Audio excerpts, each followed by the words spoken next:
In today's video, we're going to find out the 7 things you cannot do in Poland. Now, this is the first video that I'm actually going to be using subtitles and the video is in Polish, so I will do my best. Pamiętasz jakąś najśmieszniejszą gafę, jaką kiedyś popełniłaś za granicą? Tak, jak byłam pierwszy raz we Włoszech, to poszłam do kawiarni i zamówiłam sobie latte, bo zawsze w Polsce piłam latte. No i dostałam szklankę mleka. Gdybym wtedy znała odcinek Easy Italian o rzeczach, których nie należy robić, gdy się jedzie do Włoch, to... To be fair, there are now a hell of a lot of different styles of coffee, so I don't know if that's a massive blunder, because I don't drink coffee, so it's not an issue I will ever face. Pewnie uniknęłabym tej gafy. Dlatego pomyślałyśmy, że my też zrobimy dla Was odcinek o rzeczach, których nie należy robić w Polsce, żebyście mogli uniknąć takich różnych śmiesznych, a czasami niekomfortowych sytuacji, kiedy odwiedzacie Polskę. Zapraszamy. Don't come on time when you visit someone in their house. What? I will find out a little bit more and I will give you my opinion on this, because I have a strong opinion on this.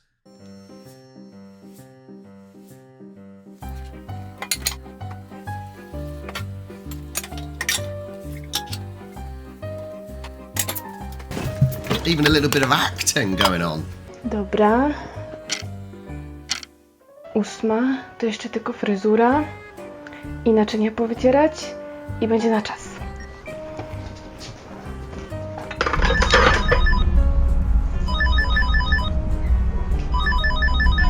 Hej, to ja. Ale już? No, 8 jest przecież. No dobra, wchodź. W prywatnym życiu Polacy nie są niewolnikami czasu. Wyobraźcie więc sobie, że jeżeli ktoś was zaprasza na 18, to właśnie o tej porze wasza gospodyni biega jeszcze po kuchni, która nie jest do końca posprzątana, ma na sobie getry i poplamiony t-shirt. Dajcie jej te 15 minut, żeby mogła się przebrać i skończyć sprzątanie. A wtedy na pewno przyjmie was z polską gościnnością i otwartymi ramionami. I'm sorry.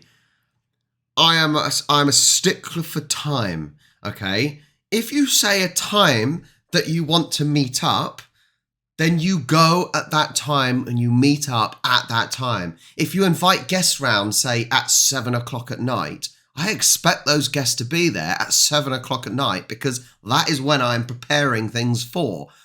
So I'm sorry, no, for me, you should always be on time. I have a sister who we know is always late and we're always waiting for her. And it makes so angry because what was the point of me saying a time to meet if you're just going to be late for it? And don't be early either. Be on time. Not early, not late, on time. A bit like Goldilocks. Number 2, don't drink alcohol in public places. Now, actually, I don't think we have this in the UK. You will see people drinking in parks, you know, especially when it's nice and sunny. You will see people drinking at the beach and whatnot. But there are certainly other countries. Now, I know a lot about Australia, and you shouldn't be drinking alcohol in public places there. And I think when it means public places, it's like, yeah, in parks and things like that. It's not talking about restaurants and bars, which are also public places.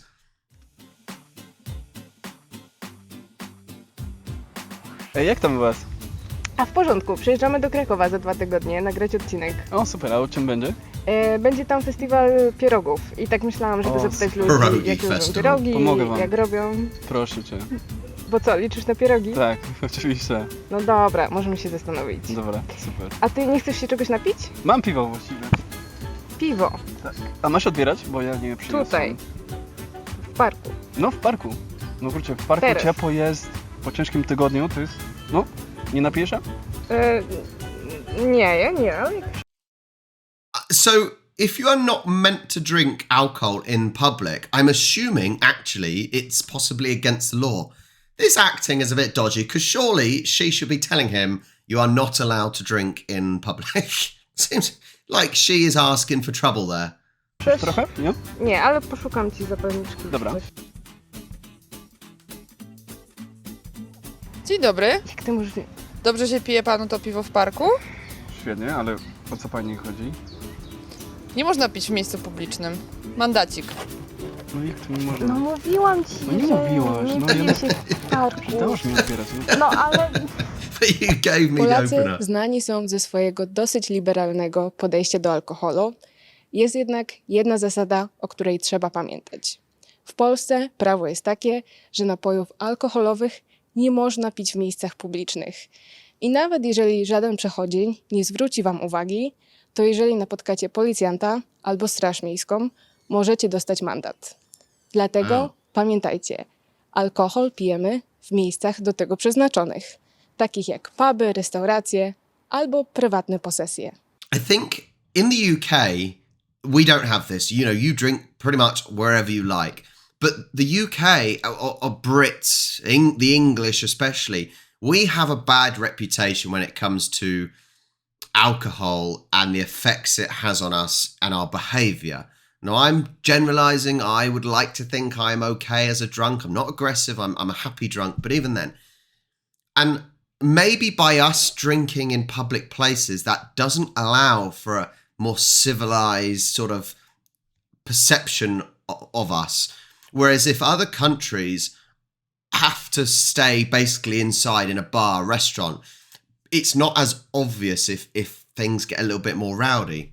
But anyway, on to number 3. Don't be afraid of homemade specialities. What does that mean? Don't be afraid of homemade specialities. Andres, napijesz się kawy? Tak, chętnie. I jeszcze też do tego? O, poproszę, tak. A może chciałbyś się komputu teraz napić? Nie, dziękuję, wystarczy. A jesteś głodny? Może jakąś kanapkę ci zrobię? Nie, dobrze, przed chwilą jadłem. Będzie dobrze z tym czasem. A jakbyś chciał, to mam jeszcze nalewkę od mamy. Napijesz się? So basically, what it is saying is, Polish people make a lot of their own stuff, whether it's cake, alcohol, pickled gherkins, and things like that. I would be in heaven, especially if there was loads of homemade cakes, because Polish cakes are to die for. Nie, naprawdę, już jest dużo tego. Ale na pewno nic? Na pewno. Polacy słyną z tego, że lubią rzeczy domowej roboty, takie homemade. I dotyczy to nie tylko przetworów owocowych, ciast różnego rodzaju, ale też na przykład alkoholi, które są często specjalnością pana domu. Więc jeżeli idziecie do kogoś w gości i nagle na stół wjeżdża słoik konfitur, butelka domowej roboty alkoholu i upieczone przez gospodynię ciasto, koniecznie musicie wszystkiego spróbować. Nie bójcie się, to na pewno jest przepyszne. I think that may be not necessarily true that it's all delicious, because, you know, we've all got our own taste buds. But it is an interesting thing, because actually there are obviously the stereotypes we have of Polish people. And actually one thing that I think of, especially of Polish women, is the preserves, the pickled things that, you know, the sauerkraut style, the jars that they have, and you make homemade food. That's actually something I think. Now, that isn't necessarily my cup of tea necessarily. Little English phrase for you there. The only thing with that is, if you've eaten a lot, do you really want to eat any more if you fill up? That's what I'm going to say. On to number 4. Don't rely on just your English skills. Okay, let's find out.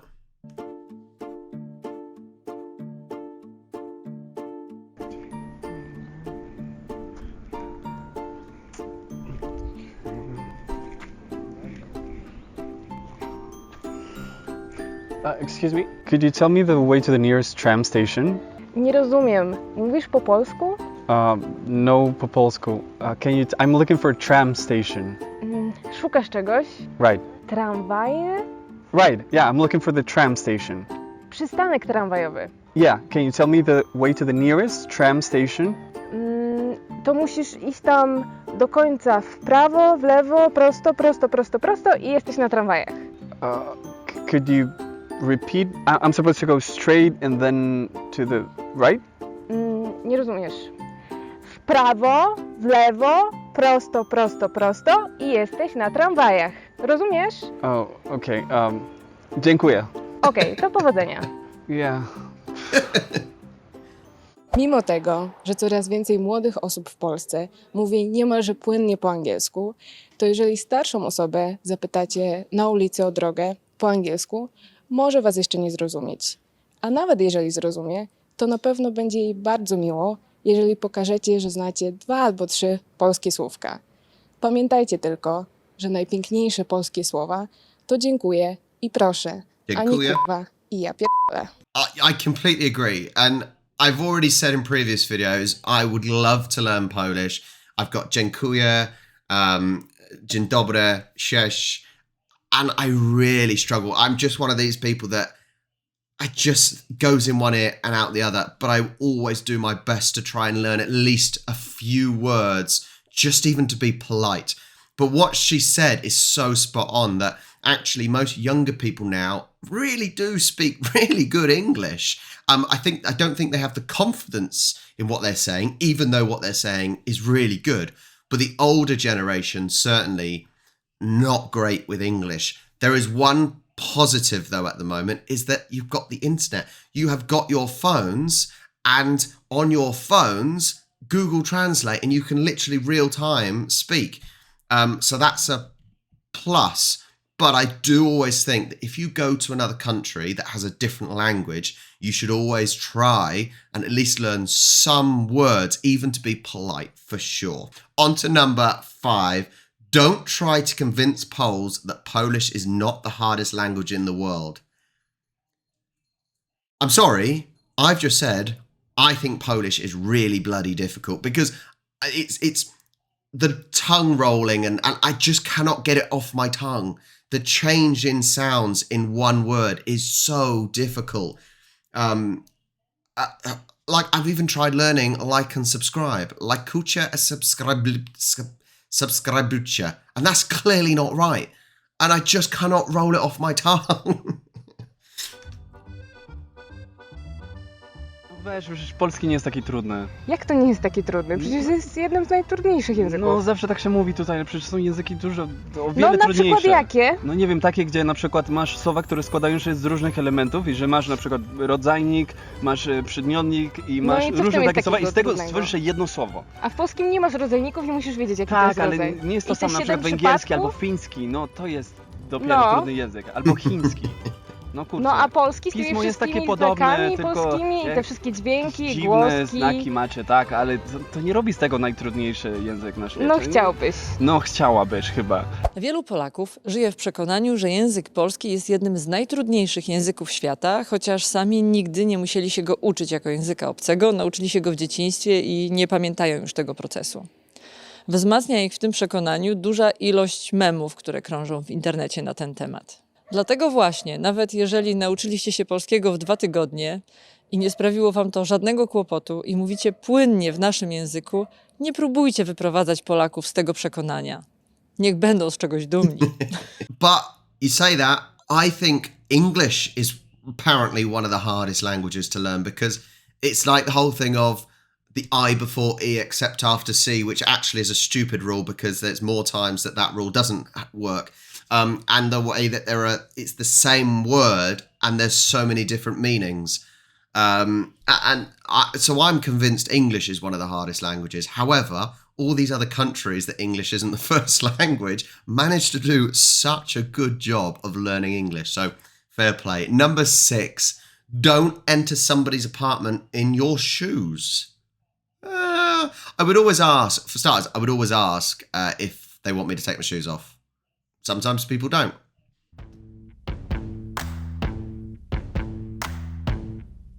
Hej, Cześć, co ciebie? w porządku. To dla ciebie. A, dziękuję. Czy mam ściągnąć buty? Nie trzeba. Na pewno? Tak, na pewno. Dobra.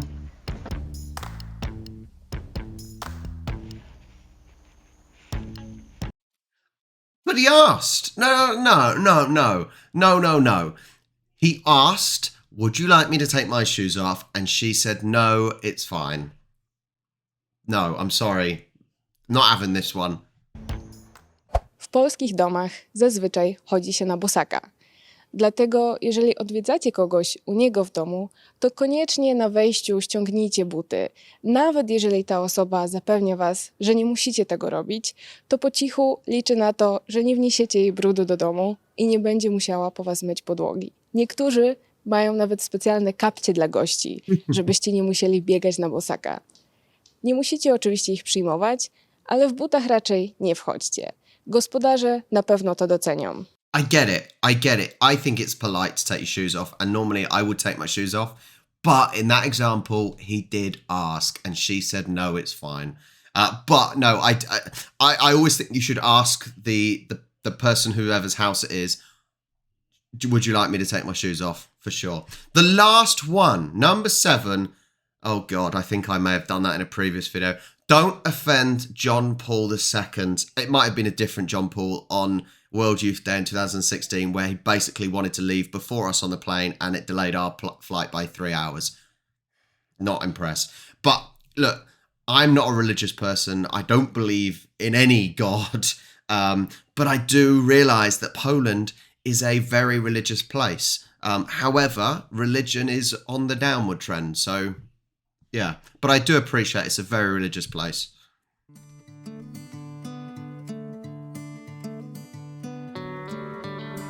Been there?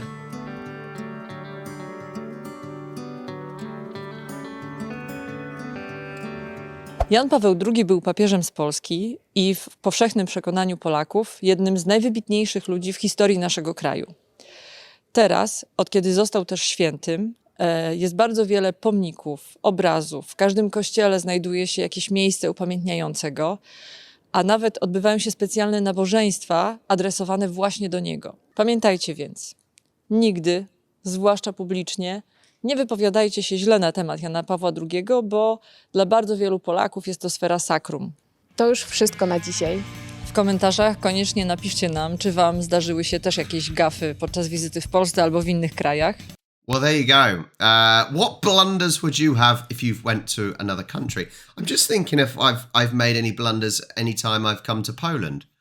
I don't think I have, but maybe when I have made a blunder, someone who's Polish may have just muttered in Polish and I didn't understand. But some interesting ones, like don't drink. I certainly understand, don't say bad things about John Paul II, but yeah, that's each to their own on that one, I think. Each to their own. And yeah, be on time, guys. Be on time. If you state a time where you want someone around your house, be on time. Not late, not early, dead on time. And be ready for that guest, okay? That was the first video that I've watched that is subtitles, and hopefully, if you are not Polish, hopefully you were able to read along as well and follow those different things. Thank you so much for watching. If you're new to the channel, make sure you like and subscribe. It would mean the world to me. If you want to check out our vlogs from Poland, you can go to charlieandrob.com or Charlie and Rob on YouTube, and you can see that, and there'll be the playlist in the comments down below. I will catch you next time.